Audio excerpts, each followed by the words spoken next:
Hello everyone, welcome to Citizen Concerned, where we remind you to beware of the comrades. I'm Katlego and would appreciate it if you subscribe to our YouTube channel, liked and shared this video with other citizens. As you saw in the thumbnail, we have an angry, vengeful, disgraced judge versus a former career criminal. Quite an interesting standoff considering that they are both politicians who are in government affecting our lives now. One is a Minister of Sports, Arts and Culture, while the other is now on the Judicial Service Commission. Please just listen to the reasoning of this disgraced judge who represents the MK party. A clear loony, if you ask me. An opportunist who, just like his boss Jacob Zuma, would rather try to dismantle South Africa as we know it in order to bring about the old world. The world of kings and the world of the old laws that we as South Africans once used hundreds of years ago. Listen to this. As the MK party, we are interested in genuine and real transformation of South Africa. This cannot simply mean having a nice, toothless constitution or so-called world's best constitution. We are not and can never be satisfied with our judges regurgitating Roman law, which was imported into this country through the genocidal force and forced down our throats. When we were colonized, we had our own systems of justice in place. African customary law, which is close to our heart. Colonization brought with it a foreign legal system, Roman Dutch law, and this was done in order to protect and preserve the interests of those who colonize us. Huh? What do you guys think of that? That's a man who was a judge, a man who was looked up to by many. It is a shame that this man was a judge at all. I wonder if his appointment to become a judge was truly based on merit or if it was all based on BEE. I wonder if he believed in the job when he applied for it. I wonder if he mentioned that he does not believe in the law that he was being appointed to uphold. How was he screened to get the job? I mean, considering that this man is actually sitting on the Judicial Service Commission tells us of the caliber of judges we should expect to receive in the future. Julius Malema himself was on the same commission, and it shows you that we are truly in danger of our courts becoming useless. Well, I think they will become useful only in trying to please the likes of Zuma and the likes of Malema, not in upholding the laws of the land. And that is a big deal. The fact of the matter is we could be in a position very soon where we will make the determination who becomes president, and whoever becomes president will be told that you're going to give President Zuma presidential pardon, and when he gives the presidential pardon, we'll bring President Zuma back in his National Assembly, put him back as president. Simple as that, before we even change the constitution. Anyway, before I carry on, here is Gayton McKenzie, the former career criminal who is now Minister of Sports, Arts and Culture.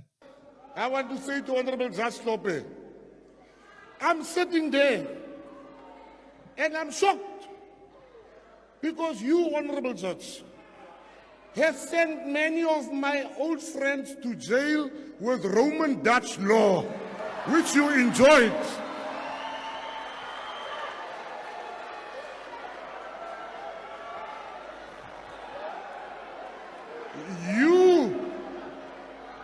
While you were getting you talked about the blue lights. While you were getting the perks of the judge being a judge, you never saw something wrong with blue light. You never saw something wrong with Roman Dutch law.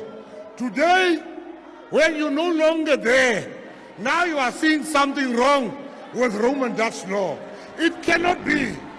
I'm going to pay for an appeal for everybody that has been sentenced by you, because you sentenced them with the wrong law according to you. Thank you very much, Honorable. Nice, simple, and straight to the point. This former judge, who is simply in parliament for a gravy train and the revenge against everyone who stood against him and Zuma, is a hypocrite, and Gayton for sure told him his business. And Gayton obviously used layman's terms, and that is what we all want, right? We don't need politicians who speak to our people as if they're speaking to professors. It's one of the reasons I didn't bother watching the news as a young person. We need a simple speech that is easily understood by anyone who is paying attention. So well done, Mr. McKenzie. Hate is all that is in the hearts of these MK Party people, primarily driven by a desire to eat, just like the EFF and the ANC politicians. The logic of this man just never ceases to amaze me. Let's get one thing clear, South Africa. There is no place on earth where a conqueror takes over a nation and fails to put his influence on that which he or she has conquered. The Romans did it everywhere they went. The British did it everywhere they went. That is how things work. Simply because they had white skin does not mean we should try to act like there's anything special about the laws that were implemented in South Africa. I mean, right here in South Africa, the Zulu kingdom forced its own laws on the other tribes. That is what the world was like. How many people do we see complaining about the brutality of the Zulus before the colonization of this land began? No one complains about that because these people want to make it seem like everything black is good and everything white is bad, which is obviously dumb logic. There are many places on earth that were also influenced by Sharia law, a brutal law that oppresses many people on earth, and yet many people are just silent about it. Of greater importance is the fact that South Africa has what they call a hybrid legal system. And what does that mean? In simple terms, it means that South African laws are not simply Roman Dutch law, finish and klaar. No, South Africa's hybrid system includes laws from many backgrounds, Roman Dutch law being only one source. The English common law and the African customary law all play a part. South Africa is not a country of Zulus only. It is not a country of Pedis only. It is a country of everyone. We have Muslims, Christians, coloreds, blacks, Indians, Asians from different tribes, white South Africans of different heritages. So this dumb logic does not fly. Think about it. Under customary law, whatever the king says is the law. Under customary law, whatever the husband says is the law. Who will protect you when such kings and husbands want to oppress women and children? The so-called customary laws are laws that were not written anywhere, just in case you didn't know. The South African tribes could not read or write at the time. So whatever the king or the chief decided to be the law was the law. Anyone who can think clearly will see a problem with this. In order to secure the rights of women in South Africa, those that wanted women to be free did not use customary law. Why? Because under it, women are viewed as the property of men. The Constitution is there to protect all of us from such oppressive laws. In many instances, when a husband or a father dies, leaving female heirs only, customary law will steal the inheritance that belongs to those women to give it to the male relatives who are the only ones allowed to make decisions regarding the possessions left behind by the deceased. This is not a strange thing. We have all seen it play out. Relatives showing up like vultures upon the death of their male relatives. A country like South Africa needs a hybrid legal system, which we obviously have in order to accommodate everyone in it. There are certain things we view as primitive. For example, I don't see a point of having chiefs and kings, not just in Africa, but even in England. But the law allows for that to happen. Look at the kings. They're always fighting for these titles. They deliver nothing. They are simply a drain on resources. But that is our law, and we have acknowledged it. The same applies to the royal family in England, living lavishly, offering nothing but draining resources, but that is their law and they have acknowledged it. So African laws are hostile towards many practices. Under customary law, homosexuals wouldn't have a place in South Africa, and that is the truth. But the law allows for the rights of all people who exist in South Africa to be protected. Guys, this is simple logic. For example, statistics claim that South Africa is a Christian country in terms of majority. I doubt that, but for this exercise, let's say it is true. Christianity says that certain things are wrong. If we as Christians all vote in the majority and say the Bible should become the law of the land, that becomes an oppression towards those that are atheist and other people who practice things that Christians do not believe. Look at Palestine, that EFF, MK, ANC love so much. Women's rights are trampled on. Women cannot even be trusted to be witnesses in courts. Women are viewed as half the value of men. Those are the customs of that country. That is their culture. They hate these rights that we have here. They hate these freedoms that we have here, and that is the truth.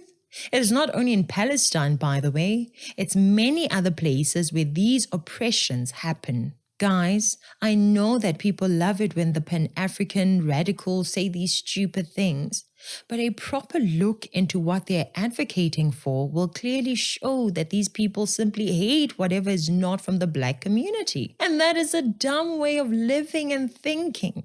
The fact that these laws were forced upon us does not mean they are inherently bad laws. We are likely the most developed country and most civilized country on this continent because of simple things like these. True laws do not look at the color of our skin.